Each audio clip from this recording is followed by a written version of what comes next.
Namaskar. We are continuing our discussions on Ashtanga Yoga. Ashtanga Yoga or eight-limbed yoga. Ashta, eight, Anga, limb, like portion of the body. So the body of yoga, which is composed of eight indispensable parts. Please don't confuse with the modern, like Ashtanga yoga, vinyasa practice like that. That is mostly towards the Hatha yoga, towards the physical development, and also not classical. It's a modern invention. It was invented recently.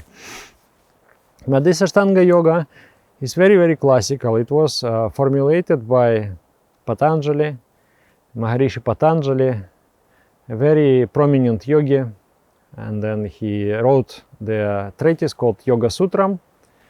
And before him also these practices of course existed, but he systematized and he summarized. And this Ashtanga yoga is so perfect because it is developing every portion of the body and mind. So it becomes very complete and holistic approach to development. We have discussed Yama and Niyama principles. They are moral principles. Rather, you can say they are practices. You practice those principles, and as a result, your mind becomes very healthy. So in the healthy mind, you can, it's like a vehicle. So you can drive that vehicle very fast towards your infinite destination.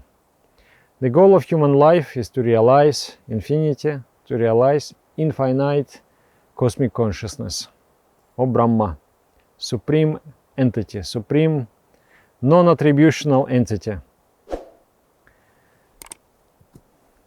So Yama and Niyama are the pillars. When the pillars are in place, then we can start the practice of asana, pranayama, dharana, dhyana and samadhi. Today, in the present world, like Western men, with our ignorance or arrogance, we see in India these practices, and we understand, oh, this is just a religion, this is that. We will just take this portion, we will take this asana practice. We don't need soul, we just take some portion of yoga, and other things, they are just superstitions. No need to pay any attention. So in this way, when yoga came to the Western world, it has been severely curtailed. It has been just, you cut the upper portion, you cut the lower portion, and only one navel portion is there. It's like the yoga has lost its soul. It has become really purely materialistic, actually. It's not supposed to be, because every practice that helps you to increase the energy increases the risk and increases responsibility. You don't give the grenade to a monkey, because monkey can do, you know, God knows what with that type of explosive device. So ourselves, we should first care to develop the principles of morality, and then we increase our energy, or at least we do it simultaneously. So asana practice, the physical exercises, they do increase both physical energy and mental energy also. You become very firm in your mind. So that firmness is very good if it is correlated with high ideals, with the faith in the Supreme. But that firmness is very bad when it is correlated with ego. I know, I am the best. And you become very hard on that. And I had many experiences like that, when people, they actually damage themselves spiritually through the practice of yoga. They became very firm in their ego. And that softness which you need to experience divine love, it has been gone. So asanas, though it is still very low portion of yoga, still needs to be practiced carefully. First one is to embrace the ideals, the principles. I will not harm anybody. I will do good to others. I will be pure. I will not steal. I will not lie. So this is what makes yogi. If you follow that, you're already yogi. If you're doing asanas only, but not follow that, you're not yogi. So asana, what is the definition? Sthira Sukham Asanam. It means the position of the body in which body and minds achieve the state where you feel calm, composed, and you feel happy also. Sthira means composure. You are very, very calm, very sweetly peaceful. That is sthira. Sukham, it is pleasant, pleasurable. You are in that position, but you feel so nice. You don't want to move anywhere, don't do anything else. You just feel so happy. That's Sthira Sukham Asanam. So asanas, they are divided into two subgroups. Two groups. One is called Dhyanasana, asanas for meditation. So in classical yoga, this Dhyanasana is actually the asana. When Patanjali talks about asana, he talks about this Dhyanasana. And later on, the development of yoga was going on, and then the Hatha Yoga developed. So Hatha Yoga is mostly focused on the physical postures for the health. So the postures for the health, they are called Svastyasana, or the health asana. Swastya. Swastya means health. Svastyasana. Dhyanasana, meditation asana, and Svastyasana. So Dhyanasana, the most important is this, lotus posture. Very perfect asana for meditation. You feel so stable. You are sitting, you are not shaking. You are very stable, and the spine is very firm. The spine is just like a road, very powerful main road, through which the energy moves. So this spinal cord has to become very, very straight as possible, like that. In that situation, you will feel that your mind is powered up. It is true in meditation and also in day-to-day practice. Like I give lectures, and I see in audience whether I am giving enough energy or not. So one day I came to one city, and they put one nice sofa for me, to speak like Guruji type. So I thought, okay, let me sit there. So I sit on that sofa, and then I try to speak. So I say good things, but nobody gets inspired. And I'm thinking, what is this? What is wrong? And there is one very interesting rule for the monks, for the teachers of meditation. The rule is that you will always use the hard seat whenever possible. So sit on the hard, not sit in the soft.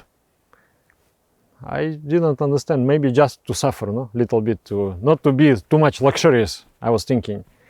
But that time I realized why is it for? When you sit on the hard and your spine is straight, you're full of energy. You can project that energy. So I was sitting on the sofa like this. You can now see even my energy. It dies out. So I was trying, for 40 minutes, I was trying to inspire people. Nobody is inspired. Then what is this? What is wrong? I stood up, I pushed that sofa away, I put chairs, I sat on the chairs, and the rest of the lecture, everybody was so awake, everybody was so interested. So I realized that even when you speak, if you want to project the confidence and energy, your spine has to become straight. So the exercises that improve the health of the spine is very important. Straighten you up, very important. And also this posture when you meditate. The moment you bend a little bit, That's it. You lose concentration. Of course, you can still do meditation, but the quality just drops like 50%. So one needs to put something under the buttocks to lift the coccyx, to lift up yourself. And then when the knee, normally when people sit, the knee is not touching the floor. So the gap between the knee and the floor, there has to be as much pillow under your buttocks. Then it will be easy to hold the straight spine, and then it will be easy to meditate. So in the beginning it takes a little bit time to master this posture, but slowly, I think in half a year or 8 months I mastered this posture. First I was sitting like this. I was very stiff, so I was sitting like this. Then I thought that let me try at least half lotus, like this. So I sit like this, and I suffer a lot, you know, pain here, pain everywhere. So I think I could meditate maybe 10 minutes peacefully, and then rest of 10-15 minutes I meditate, so much pain. So anyway, I try, and I understand that if I feel pain, it means my desire to think of the Supreme is not enough, is not strong enough. That's why I'm getting distracted by the pain. If I really want to meditate, I will meditate, doesn't matter, pain or not pain. So then I start to put under me some pillows, and then I sit. And then, you know, when you meditate,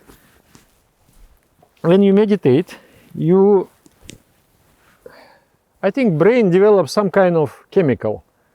It's like anesthetic. Many times I have experienced. Like I come to sit in meditation. We are planning to meditate for 3 days, and every day we will do 12 hours meditation. So lots of sitting. And I inspired everybody to do this. So now, if I am not there, everybody will be very discouraged. But suddenly I have some cramp in my spine, in the back. And then I feel so painful actually, and not comfortable to sit. Then I what to do? Even 15 minutes is painful. What to do? How to do the 12 hours and another 12 hours and another 12 hours. But then I decided, yeah, I just sit. Doesn't matter the pain. I will just focus very strongly on the Supreme, on the mantra, on the meditation. And then after 40 minutes, just everything dissolved. And beautifully I did meditation for the last 3 days. So I think the brain secretes some kind of hormone, some kind of anesthetic or something like that. So your entire body actually gets healed. So slowly, by increasing your concentration, I find that also, like one friend of mine, he's my initiate, student of meditation. He came for retreat. He is also practicing something like Taekwondo, some martial arts. So for him, being flexible is important. So in the retreat, he was doing asanas, he was doing meditation, and then in the retreat, after the retreat, he said, Dada, I don't understand. For 5 years, I'm practicing martial arts. Every day, I'm trying to stretch myself. How come in 3 days of retreat, I became more flexible than in the last 5 years? What is this? I said, because your brain has become different. Your mind uplifted. It is not anymore tamasic. It's not anymore like very hard and stiff and very stagnant. Your mind has become subtle. So that subtle mind reflects in the body. And from the body, the flexible body, the body in which the life is not choked by any immobility, that flexible body also affects the mind. So it is double-way process. You make your mind subtle, your body is affected. You make your body subtle, the mind is affected. So Dhyānasana is this. One is lotus, one is half lotus, just like this. I'm sitting now half lotus. Another one is just like this, you sit. Another one is called Siddhasana, like this. You sit like this. It is also good asana for meditation. Another one also like this. This is called Virasana. When the chakra meditation is done and you need to awaken a very strong willpower, this asana is very good. So here I am sitting like this. Very painful. When you are not accustomed, it's very painful. It's just like you need to grow the thick skin there. So you're sitting there and your inspiration wakens up. So those are the dhyanasanas. Apart from dhyanasanas, there are svastiasanas. And their practice is also very important. Svastiasana increases the circulation of the blood. It affects the muscle, affects the ligaments, affects the glands, affects the vital energy moving in the body, affects the chakras, affects the nerves. So this is very all-round exercise, or you can say inner size. In exercise, inner size. So something within goes on. It is different from sport. Sport mostly affects cardiovascular, heart, breathing, muscles. But to go deep and affect the glands and change the glandular secretions, normally sport exercise cannot do. But this special exercise of yoga, they can change. The glands is just like a government of our body. Let's say you want to promote some policy. Let's make free education for everybody in our country. Okay? So you are a democratic country. So you are going. One way is to go house by house. Hello, this is our program, this is our proposal. And you try to convince every citizen in the country that we need to change. This is one way. Another way, you go straight to the government, to the people who are in charge of making this kind of decisions. You talk to them, you convince them, the entire country is changed. So in the body there are many citizens, like cells of the body, they are citizens. But there is government, and that government is the glands. So the glands, they secrete the hormones. And it is the hormonal secretion that is deciding whether you are going to be thin or bigger or tall or short, hungry, you want to eat all the time or you don't want to eat at all. You will have good memory, you will not have good memory, you will be interested in studies. In meditation you will not be interested, you will be angry, you will be loving. All of this is regulated by the hormonal secretions. So why don't we establish some good connections, in the society? And through those connections we change the entire state. So the asanas is like that. You squeeze the glands by pressing them. Like for example, okay. For example, this asana.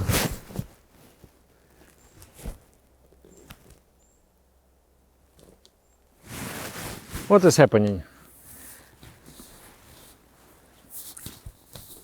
The spinal cord is getting twisted. So that movement provides circulation, provides health. It doesn't become stiff, okay? So this is also good. Another one, all this portion, all the digestive system gets twisted. One side, then another side. I don't know if you have been ever washing the floor, not with a standard mop, but with just some regular rag. So how you wash? You wash, and when you want to clean the rag, what you do? You put in the water like that, you take out and then you squeeze, again you put in the water, and then again you squeeze. So it is a similar thing for your body. You squeeze, then you relax a little bit, lying down. Again you squeeze, again you relax. So in that way, your entire area become exercised and supplied with the circulation. So this asana is considered to be Sarva Roga Hara, or killer of all the diseases. This asana kills all the diseases. So in this way there are many asanas. Thousands and thousands and thousands of asanas that stretches the glands or organs, squeezes them, twists them, and in that way restores their functionality and regulates a proper hormone secretion. All the deviations, psychological deviations, sadness, anger, all these things, they can be corrected by practice of asanas. So the mind can be prepared for subtle activities of meditation. So this is the idea behind the asanas. It's really all-round exercise. Apart from asanas, it is good to do some sports. Running, good. Not very strenuous, not like you want to become Olympic champion, because that is not very good for the body. But just some good enough sport. And in yoga, there are two dances, which is putting more pressure on the cardiovascular system. One is called Kaushiki. You train yourself. It is really also like a panacea also from many diseases. And one is Tandava, dancing like Lord Shiva. The dance of creation, the dance of life and death, the game between life and death. And you are jumping, you are supporting the life, you are awakening the life. So this chapter of yoga is very important. Yeah, I hope it is clear. Dhyanasanas, Swastyasanas. Sometimes people, they cannot sit in proper Dhyanasana. The body is not flexible, stiff. So they need to do a lot of Swastyasanas to achieve a good posture. And then in that good posture, you are sitting, you're full of energy, you're not sleeping in meditation.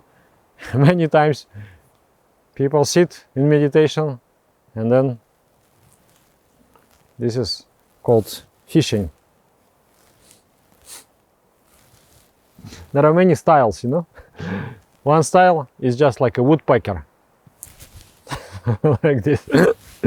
Another one is fishing.